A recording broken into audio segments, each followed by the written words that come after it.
Christmas Sky Show, presented by Science at NASA.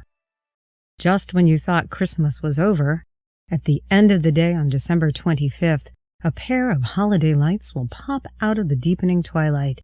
Jupiter and the Moon are having a Christmas conjunction. It's a global apparition, visible from all time zones and both sides of the equator. Everyone can see the show, even city dwellers who often miss astronomical events because of light pollution. Separated by less than 2 degrees, the bright pair will beam right through city lights.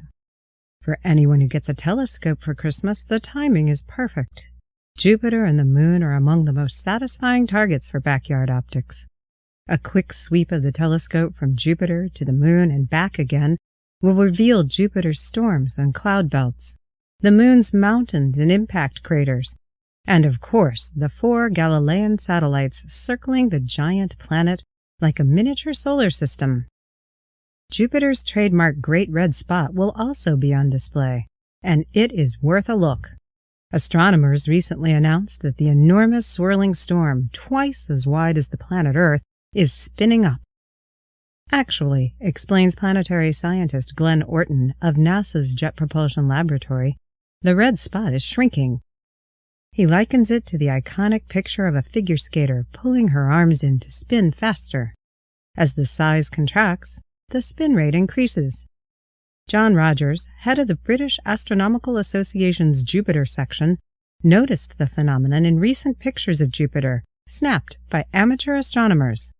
He was able to track a black cloud as it swirled 3 times around the red spot's central vortex. The circulating streak completed the circuit in only 4 days, shorter than the 4.5 days Rogers measured in 2006 using the same method. Looking back in time, the trend of decreasing rotation period has been consistent, at least since Voyager visited Jupiter in 1979, says Rogers. As the spot shrinks, it also changes shape. Decades ago, the red spot looked like a sausage. Now it's more circular. What happens next is hard to say. Perhaps the red spot will continue to shrink and eventually disappear, speculates Rogers. Or perhaps it will be rejuvenated if some new storm arises to reinforce it. One thing is certain, Christmas night is a good time to look. The red spot will be transiting Jupiter's middle for observers across North America and will be perfectly positioned for telescopic observations. But you don't need a telescope to enjoy the show. Step outside at sunset on December 25th and look east. After all, Christmas isn't really over until you've seen the holiday lights. For more news about bright lights in the night sky, visit science.nasa.gov.